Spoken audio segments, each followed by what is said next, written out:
Good morning students, class 9th। कैसे हैं आप सब। इससे पहले हमने चैप्टर पढ़ा था संचयन का स्मृति, और आज हम पढ़ने जा रहे हैं स्पर्श पद्य भाग से कविता एक फूल की चाह, जो कि सियाराम शरण गुप्त की सबसे लंबी कविता है। इसके लेखक हैं सियाराम शरण गुप्त। तो कविता पढ़ने से पहले हम लेखक परिचय पढ़ेंगे, यानी लेखक के बारे में जानेंगे। सियाराम शरण गुप्त का जन्म सन 1895 में झांसी के पास चिरगांव में हुआ। ये राष्ट्र कवि मैथिली शरण गुप्त के छोटे भाई थे। जो मैथिली शरण गुप्त हैं उन्हें राष्ट्र कवि की उपाधि प्राप्त है, और ये उनके छोटे भाई हैं। इनके पिता भी कविताएं लिखते थे, इसलिए परिवार में ही इन्हें कविता के संस्कार प्राप्त हुए। गुप्त जी की महात्मा गांधी और विनोबा भावे के विचारों के अनुयायी थे। गुप्त जी जो थे वो महात्मा गांधी और विनोबा भावे के विचारों के अनुयायी थे, यानी कि उनके विचारों से ये प्रभावित थे और उनके विचारों को ये मानते थे। कथात्मकता इनकी रचनाओं की प्रमुख विशेषता है। कथात्मकता मतलब इनकी जो रचनाएं होती है उनमें कथात्मकता यानी कहानी का रूप होता है। देश की ज्वलंत घटनाओं और समस्याओं का जीवंत चित्र इन्होंने प्रस्तुत किया है, यानी कि अपनी कविताओं के माध्यम से इन्होंने जो देश की ज्वलंत घटनाओं यानी कि जो करंट जो मतलब की समस्याएं हैं और घटनाएं हैं उनको इन्होंने अपनी कविता के माध्यम से प्रस्तुत किया है।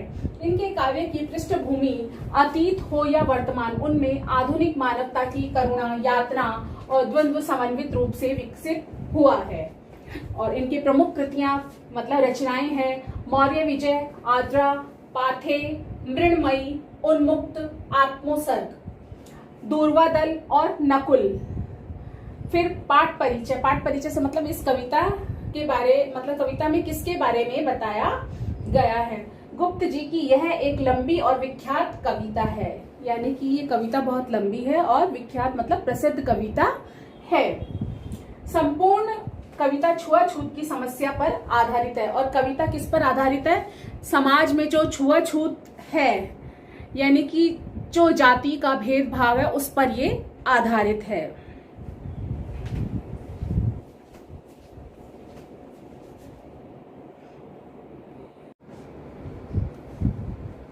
फर्स्ट पैराग्राफ है इसका। उद्वेलित कर अश्रु राशियां, हृदय चिताएं धधका कर, महामारी प्रचंड हो फैल रही थी इधर उधर। क्षीण कंठ मृत वत्साओं का करुण रुदन दुर्दांत नितान, भरे हुए था निज कृश्रव में हाहाकार अपार अशांत। तो सबसे पहले इसके शब्दार्थ देखते हैं। उद्वेलित मतलब भावों के प्रबल वेग से, कि जब हमारे मन के भीतर जो भाव उठते हैं दुख के सुख के, तो वो आंखों के जरिए, आंसुओं के जरिए निकलते हैं। दुर्दांत यानी कि भयंकर। मृतवत्सा वह माँ जिसकी संतान मर गई हो। कृश मतलब कमजोर। नितांत मतलब बिल्कुल या अलग, अकेला। अशांत मतलब बेचैन। तो कवि ने इसकी व्याख्या कुछ इस प्रकार की है कि कवि कहते हैं कि लोग महामारी फैलने से परेशान हैं, यानी कि एक बीमारी जो सारे गांव या सारे शहर या विश्व में फैल जाए वो क्या कहलाती? महामारी। जैसे इस समय हमारे यहाँ पर वैश्विक महामारी यानी कोरोना जो फैल रहा है। जगह जगह लोगों के रोने की आवाजें आ रही हैं, क्योंकि उनकी संतान महामारी की चपेट में आ गई है। वे अपने दुख के इस प्रबल वेग को दबाना चाहते हैं, यानी कि जो दुख उनके हृदय के भीतर है वो उसे हृदय के भीतर ही रखना चाहते हैं, लेकिन वह दुख जो है उनकी आंखों से आंसुओं की झड़ी बनकर फूट पड़ता है। महामारी प्रचंड रूप से बढ़ती जा रही है। वे माताएं जिनकी संतान इस महामारी में मर गई हैं, उनके रोने से पूरा वातावरण जो है करुणामय हो गया है, यानी कि गांव का जो वातावरण है करुणामय हो चुका है। हर तरफ जो है रोने की ही आवाजें आ रही हैं। क्योंकि जो लोग या जिनके बच्चे महामारी की चपेट में आ गए हैं, जिन माताओं की संतानें उनकी मृत्यु हो चुकी है, वे माताएं, उनका जो रुदन है वो पूरे वातावरण को करुणामय कर रहा है। तो दूसरा इसका पैराग्राफ है। बहुत रोकता था सुखिया को, यानी कि जो पिता है उसकी बेटी का नाम है सुखिया। वो क्या बोल रहा है, अब वो कहानी जो है अब शुरू हो जाती है। बहुत रोकता था, ये गांव का वातावरण बताया गया था, उस समय गांव का माहौल कैसा था। और अब है, बहुत रोकता था सुखिया को, न जा खेलने को बाहर, नहीं खेलना रुकता उसका, नहीं ठहरती वह पल भर। मेरा हृदय कांप उठता था, बाहर गई निहार उसे, यही मनाता था कि बचा लूं किसी भांति इस बार उसे। इसमें जो है कवि बता रहा है कि सुखिया जो है बाहर खेलने, सुखिया एक लड़की का नाम है, और जो उसके पिता हैं इस महामारी की चपेट में आने से रोकने के लिए वो क्या चाहते थे कि बहुत रोकता था सुखिया को, कि वो अपनी बेटी को जो है बहुत रोकते थे बाहर जाने से। न जा खेलने को बाहर, की बाहर खेलने मत जाओ, नहीं खेलना रुकता उसका, लेकिन सुखिया का क्या है, खेलना नहीं रुकता था। नहीं ठहरती वह पल भर, पल भर मतलब 1 मिनट के लिए भी वह नहीं रुकती थी। मेरा हृदय कांप उठता था, जो सुखिया का पिता था, जब सुखिया बाहर खेलने जाती थी तो उसका हृदय डर की वजह से कांप उठता था कि कहीं मेरी बेटी भी इस महामारी की चपेट में ना आ जाए। बाहर गई निहार उसे, और जब भी वह बाहर जाती थी तो उसे निहार मतलब देखता ही रहता था, एक पल के लिए भी पलक नहीं झपकाता था। यही मनाता था कि बचा लूं किसी भांति इस बार उसे, और जब भी वह बाहर खेलने जाती तो ईश्वर से वो बस यही प्रार्थना करता था कि किसी ना किसी प्रकार से इस बार उसे बचा लूं, बस यही वह हमेशा ईश्वर से प्रार्थना करता रहता था।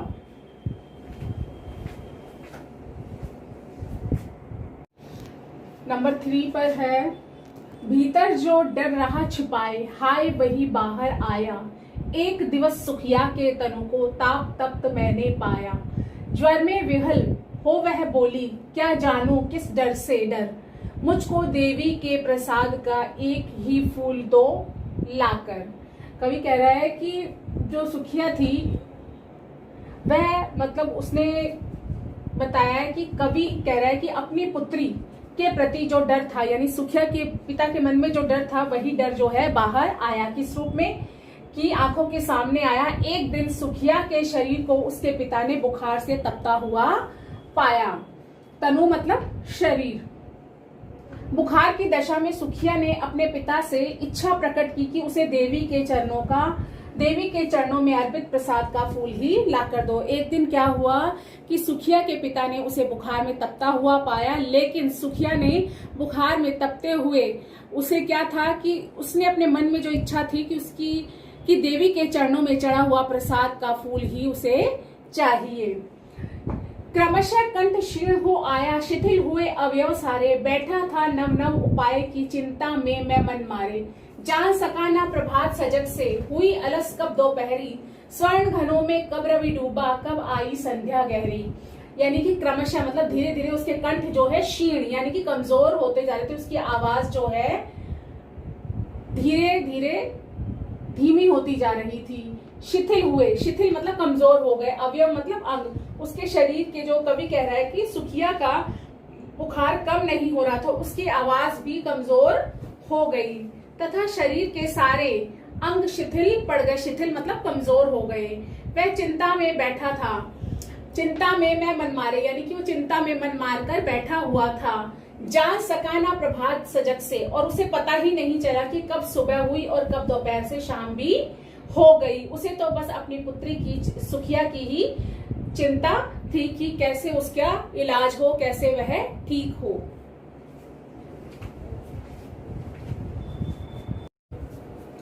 फिफ्थ पैराग्राफ है इसका, सभी और दिखलाई दी बस अंधकार की ही छाया, छोटी सी बच्ची को ग्रसने कितना बड़ा तिमिर आया। तिमिर मतलब अंधकार। ऊपर विस्तृत महाआकाश में जलते से अंगारों से झुलसी सी जाती थी आंखें जगमग जगते तारों से। यहाँ विस्तृत महाआकाश यानी कि आसमान में, और यहाँ तारों के लिए बोला गया है। कवि कह रहा है कि जो सुखिया का पिता था उसे केवल अंधकार ही अंधकार की छाया नजर आ रही थी। उस छोटी सी बच्ची को ग्रसने, ग्रसने मतलब डसने या काल लेने, कितना बड़ा तिमिर, कितना बड़ा अंधकार है जो आया। ऊपर विस्तृत महाआकाश में, विस्तृत मतलब विशाल आकाश में जलते से अंगारों से झुलसी सी जाती थी आंखें जगमग जगते तारों से। जो आकाश, विशाल आकाश में जो जगमगाते हुए तारे थे वो हमारे जो आंखों को है ठंडक प्रदान करते, लेकिन उस समय सुखिया के पिता की स्थिति कुछ ऐसी थी कि वो तारे भी जो हैं उसे आसमान में जलते हुए अंगारों के समान प्रतीत हो रहे थे। उसे ऐसा लग रहा था कि तारों को देखने से उसकी आंखें जो है झुलसती जा रही हैं। व्याख्या कुछ इस प्रकार है। कवि कहता है कि सुखिया का पिता अपनी पुत्री को बचाने में असहाय महसूस कर रहा था, उसके पास कोई उपाय नहीं था। उसे जो है अपने चारों तरफ अंधेरा ही अंधेरा नजर आ रहा है। शोक में व्याप्त सुखिया के पिता को आसमान के तारे भी इस समय जलते हुए अंगारों के समान प्रतीत हो रहे थे। उन्हें देखने से ऐसा लगता था मानो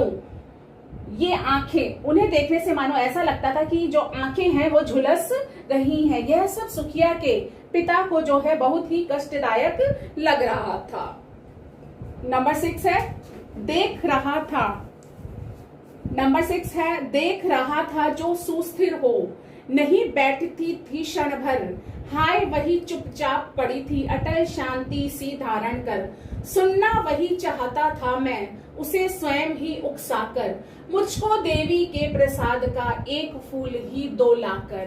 देख रहा था सुस्थिर, यानी कि जो सुखिया है उसका पिता जो देख रहा था कि मेरी बच्ची सुखिया जो कभी भी सुस्थिर मतलब एक जगह स्थिर होकर के नहीं बैठती थी क्षण भर भी, यानी एक पल के लिए भी, हाय वही चुपचाप पड़ी थी, और आज बेचारी वो क्या है बीमार होकर के चुपचाप एक ही जगह पड़ी है बिना आवाज किए। अटल शांति सी धारण कर, अटल मतलब कभी ना टलने वाली, कभी ना टूटने वाली शांति उसने धारण कर रखी है। सुनना वही चाहता था मैं, और सुखिया का पिता क्या है उसे उकसाकर क्या सुनना चाहता था, स्वयं ही उकसाकर उसे प्रेरित कर सुनना चाहता था कि मुझको देवी के प्रसाद का एक फूल ही दो लाकर।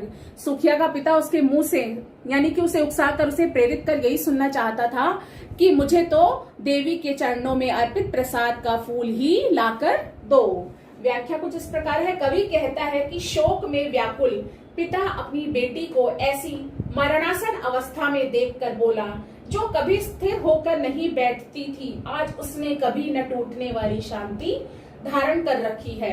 सुखिया के पिता की इच्छा थी कि वो एक बार फिर से बोले कि मुझे तो देवी के चरणों में अर्पित वही प्रसाद का फूल लाकर दो।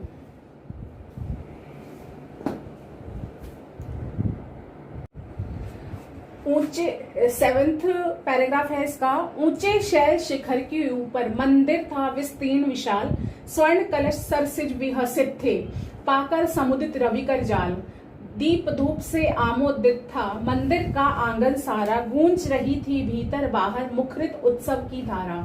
ऊंचे शैल यानी कि ऊंचे पर्वत पर, शिखर मतलब चोटी, विस्तीर्ण विशाल यानी कि बहुत फैला हुआ विशाल मंदिर, स्वर्ण कलश जो मंदिर के ऊपर गुंबद पर स्वर्ण कलश बने हुए होते हैं उनके लिए, सरसिज मतलब कमल, विहसित मतलब खिले हुए, समुदित मतलब प्रसन्नता पूर्वक, रवि सूर्य के लिए आया है, कर मतलब किरणें, जाल मतलब सूरज की किरणों का जाल, दीप धूप यानी धूप अगरबत्ती, आमोदित मतलब प्रसन्नचित्त था, मंदिर का आंगन सारा, गूंज रही थी भीतर बाहर मुखरित उत्सव की धारा मतलब हर जगह जय जयकार की आवाज आ रही थी। तो ऐसे लग रहा था कि मंदिर का वातावरण जो है उत्सव, ऐसा लग रहा था कि वहां कोई उत्सव मनाया जा रहा है।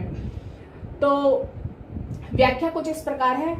मंदिर की सुंदरता का वर्णन करते हुए कवि कहता है कि मंदिर की सुंदरता एवं विशालता का वर्णन करते हुए कवि ने कहा है कि देवी का मंदिर ऊंचे पर्वत की चोटी पर स्थित था। मंदिर के शीर्ष पर रखा सोने का कलश उसी प्रकार सुशोभित हो रहा था जिस प्रकार सूर्य की किरणों का समूह कमल पर पड़ता है तो वह और सुंदर लगता है। मंदिर का आंगन धूप दीप की सुगंध से महक रहा था। मंदिर के भीतर और बाहर भक्त जनों की आवाजें गूंज रही थी जिससे ऐसा लगता था कि किसी उत्सव का सा वातावरण है।